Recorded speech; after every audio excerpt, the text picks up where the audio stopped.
Welcome to the Real Estate Strategies Podcast, a place for conversations that matter in order to obtain infinite wealth.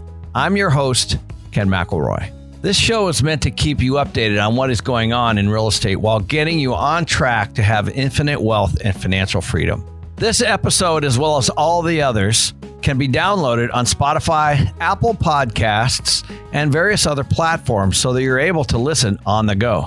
To get my weekly newsletter where we keep these conversations going and explore the trending topics in real estate today, please go to www.kenmcelroy.com/news. Let's dive into today's episode. Hey everybody, it's Ken here, and I'm here with my friend Tom Wheelwright, author of Tax-Free Wealth, the owner of wealthability.com, and Robert Kiyosaki's personal accountant. He's has an enormous amount of information around tax. And Tom, one of the things, by the way, this episode's all about tax, but one of the things that always intrigued me every time we're together, like, one is how much you love the tax code. Like, first of all, total nerd. Secondly, what you say is, which I actually was really interesting. I've actually repeated this to other people. You said that tax code is literally a book that tells you how to save tax or something along that line, right? No, it does. Actually, there's one line in the tax law that says all income's taxable unless we say it isn't. There's another line that says nothing's deductible unless we say it is. And pretty much the rest of the 6,000 pages of tax code is an instruction guide to reduce your taxes. And the most important thing to remember about the tax law, Ken, is that the tax law is the primary tool of the government to manipulate the economy. Okay, so that's why we're never going to get a flat tax, because that would take away their primary tool. It's a bigger tool than the Fed, quite frankly, to manipulate the economy. And so what they do is years and years ago, back in the 60s, they first discovered how successful it is to give one little bit of tax benefit and get a lot of activity as a result. It started with the investment tax credit. In your business, Ken, the low income housing credit has been around for many, many, many years. And I've actually seen people say, that focus on low income housing, that is the primary driver of low income housing is that credit. So there are just enormous amounts of tax benefits in the law. You just have to know where they are. Well, I always remember like the alternative fuel tax, all that stuff. Like when the IRS comes out with something like low income housing tax credit, money flows there, guys. Right. And that's what you opened my eyes is like that you could, if you really want to see what the government wants, just look at the policies, right? You want to elaborate a little more on that? Well, I mean, really, most government fiscal policy, most government policy, economic policy is really found in the tax line. It doesn't matter where you are. It doesn't matter what country you're in. Ken, you and I have traveled all over the world. So it doesn't matter if you're in Estonia, if you're in Kazakhstan. I mean, it doesn't matter where you are. Like maybe Kazakhstan, they have a very low tax because they have lots of oil. Okay, but seriously, even Russia, right? I mean, even Russia, we're in Russia, and you might still be there, but fortunately, you're not anymore. We're in Russia, and the whole discussion. I don't know if you remember, the whole discussion at the dinner was all about tax. Right. It was, and my favorite quote from a Russian is that, and you remember this from Barcelona. We actually met this Russian in Barcelona. He said, well, in Russia, we kind of look at laws as suggestions. Yeah. And Iliad. Literally my favorite quote about tax laws. But they are, I mean, they're the same everywhere, and they're the primary mechanism for the government to deal with the economy. Yeah. And if you guys think about it, they use that money to pay for stuff. And they get it all kinds of ways. It might be in the airport. It might be through a rental car. It might be through a hotel room. It might be through property tax. It might be through taxing real estate. It might be whatever. And so every country has those things, and every country has them a little bit differently. And so I know from traveling with you that we might have different laws around depreciation, but depreciation is still an issue, no matter where we've been, right? Right. It doesn't matter. In fact, most countries have, until the 2017 law change in the US, most countries had better depreciation rules than we did. Most countries allow you to write off equipment the minute you buy it. So it's immediately deducted. We just adopted that in 2017. So we're a little late to the party on that one. But you're right. I mean, and some of them call it something different, cost recovery, capital expenditure. There are other things that it's called, but the reality is the same thing. You're buying an asset and deducting it instead of spreading that over a long, long period of time, or you're getting this accelerated write-off on something that even the bank might be paying for, and you may not even actually have any money into the deal. The bank and your investors put all the money in the deal, and you still get some write-off. It's a pretty cool way to do it. All right. So you raise the money, put the deal together, and then you get this massive tax advantage, right? That's right. I know, it's crazy. So, everybody's worried about a couple things. And so I wanted to kind of end this one on two things. One is the bonus depreciation, and the other is carried interest. So let's first talk about that, because that's specifically around the real estate investors on this channel are concerned about those things. Obviously, most investors invest for these two reasons. So, what do you have to say about depreciation, bonus depreciation, and where do you think we're headed next? It starts phasing out anyway in 2023, right? So we only have 2 years left on full bonus depreciation. It would be tough for the Biden administration to pass a change to that. It's possible, but remember, they normally need 60 votes, right, in the Senate, and they're not going to get 60 votes in the Senate on anything they do. All right, almost anything they do. Maybe when they appoint their cabinet, they'll get their 60 votes, but that's about all the time. That's about the only time they're going to get 60 votes. The only time they can pass it with this simple majority, what we call 50+1, 50 plus the vice president, is if it's part of a what they call reconciliation bill, and they only get 2 shots at it this year and 1 shot next year. So they're looking at this current COVID stimulus package, which is, by the way, mostly pork. But they're looking at using it for that. And if they use it for that, the Republicans are standing hard and fast because they want one of those chits to be used on that. Okay, they want them to use that because then they only get 1 more shot, and 1 more shot is going to be tough for them. There are a couple of very conservative Democratic senators, Joe Manchin from West Virginia, and our own Kirsten Sinema from Arizona.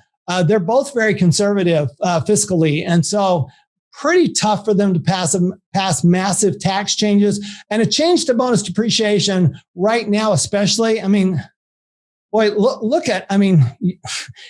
I'm preaching to the choir here because you guys all know how tough it's going to be once they take the eviction moratorium off. Once they start putting everything back to normal, then all of a sudden they're going to take away bonus depreciation. That literally would be pulling the rug out from under the real estate community. And I think that's a really dangerous place to go. And I am hopeful that cooler heads will prevail on that one. Yeah, I know. I always tell people, it's getting harder and harder to be a real estate investor. I mean, first they have rent control, which says, okay, you can't you can't increase your income. And then second, they increase your property taxes. So they cap your income, they increase your expenses through property tax, and now you can't evict. So it's like, man, I'll tell you what, you really have to know your stuff. You better be good at what you're doing, huh? Better be good at what you're doing. Hey everybody, Ken McElroy here. I'm excited to announce the release of my newest master course, Buying Your First Rental Property. Whether you're new to real estate or you want to revisit the fundamentals, this course will take you to the next level. It will give you the tools and the knowledge to help you achieve long-term success. So click the link below and let's get started.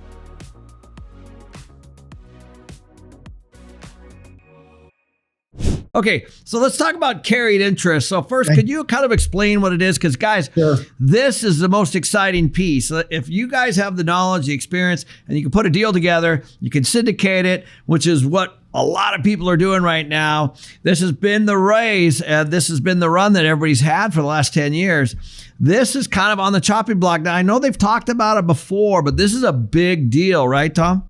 No, it is a big deal. So when you think about carrying an interest, it's an interest that you earn not because of money you put in, but because of effort you put in. So you put the deal together, you found the investors, you found the property, you found the bank, the loan, all of that. You put it all together and you take a piece of that deal, okay, for those efforts. Okay. Now, typically the investors are going to get their money back first, but once they get their money back, typically your carried interest kicks in, which means that you start to get a portion of the profits, the rents, you get a portion. If you sell the property, you get a portion of the sales proceeds from the property. That's a carried interest. Now, it's that sale that we're really talking about here, because when you sell the property, the very simple question is, what kind of income is that gain? Now, to the investors, it's really easy. It's capital gain. Okay. No question. And it's always going to be capital gain. Now, there's a question about what that rate will be, but it will always be capital gain. Okay. There's no reason that they're ever going to change that. On the other hand, with the real estate professional, you've really earned that money. And normally earned income is taxed at the highest rate. This is the only situation where earned income is taxed at capital gains rates. So you can see why, Congress may be a little uncomfortable with this, and it's been on the chopping block. In fact, the interesting thing is during the 2016 presidential election, both Trump and Clinton talked about getting rid of the carried interest tax benefit.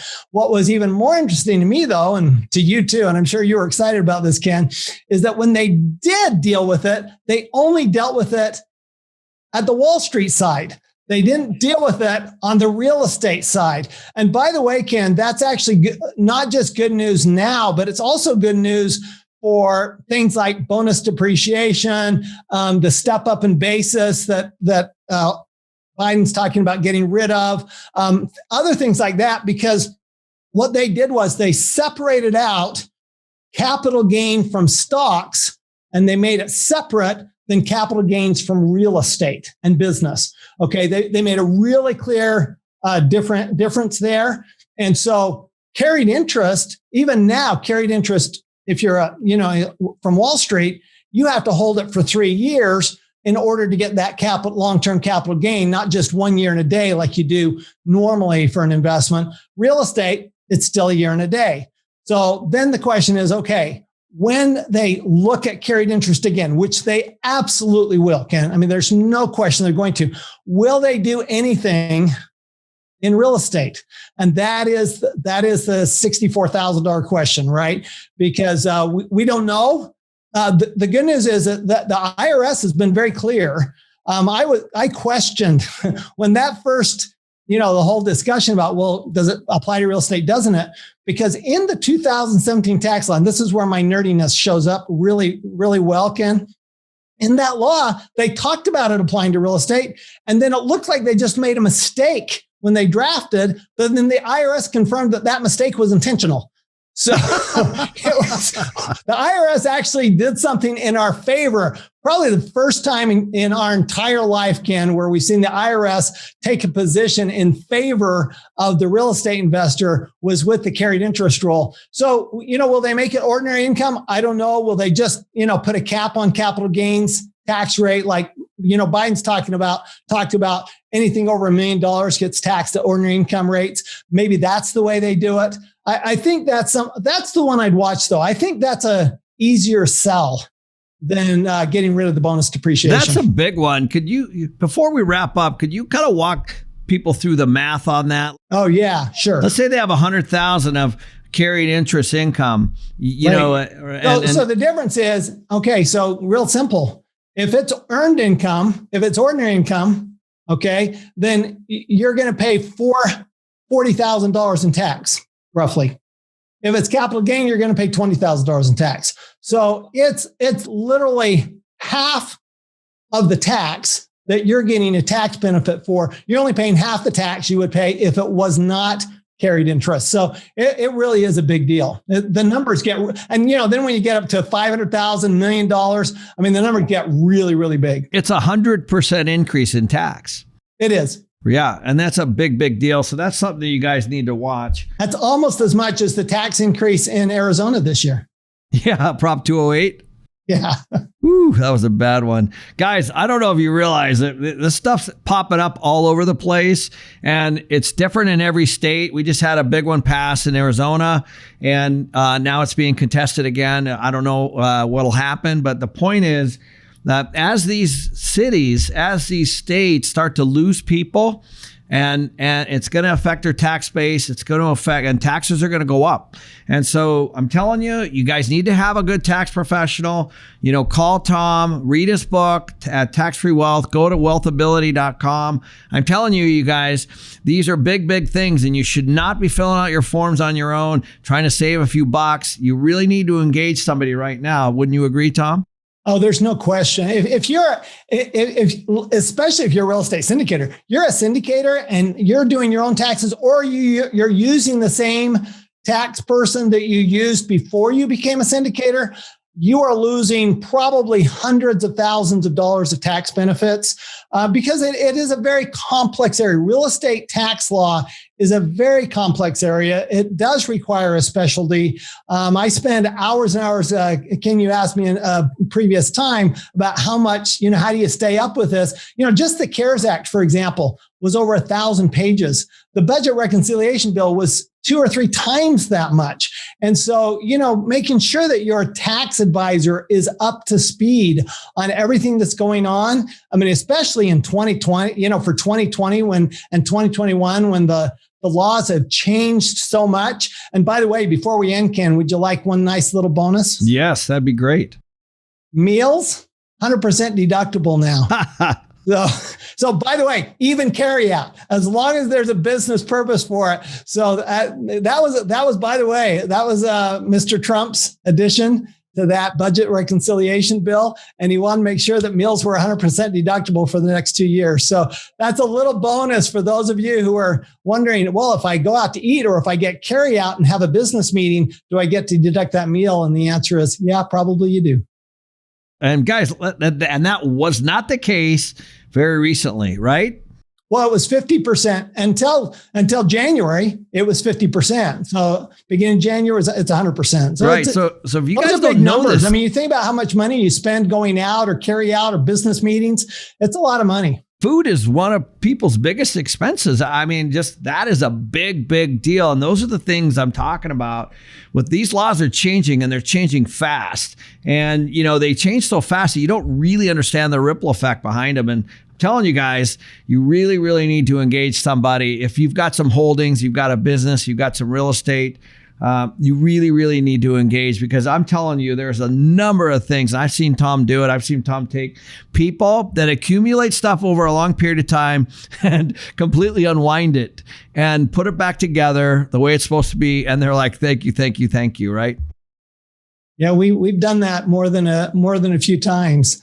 For us, for the tax nerds of the world, this is fun. The good news, Ken, is we now have a whole network of CPAs, tax professionals around the world. We have people in Canada. We have people that'll handle any state. And don't forget, when Ken mentions the state taxes, those are becoming a bigger and bigger part of your situation. And of course, California is, I call it the PRC, the People's Republic of California, because they have their own tax rules and they're not the same as the federal rules. And, they've got a 13.3% top tax rate. So don't ignore state taxes while you're doing all the federal planning. Remember, state taxes are a bigger and bigger part of your planning as states continue to go for a money grab.